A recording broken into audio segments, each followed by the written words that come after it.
ఆఫీస్కి వచ్చాను. సో ఈరోజు ఏసీలు తీసుకువచ్చి తర్వాత ఏసీ ఫిట్ చేయడానికి ఏసీ వాళ్ళు వచ్చారు.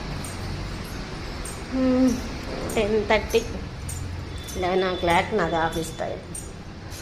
సో ఇప్పుడే చేస్తా వచ్చాను ఆఫీస్కి. ఇంకా స్టార్ట్ చేయాలి వర్క్. అంటే ఎంత హ్యాపీగా అనిపించింది అంటే ఒక్కొక్కసారి నాకే ఆశ్చర్యం వేసింది. అంటే ఏదో ఒక వర్క్ ఉండి ఒక టైమింగ్స్ అనేది మెయింటైన్ చేయగలిగితేనే మనం ఏదన్నా లైఫ్లో సాధించాలి అనుకుంటే కూడా సాధించగలుగుతాం.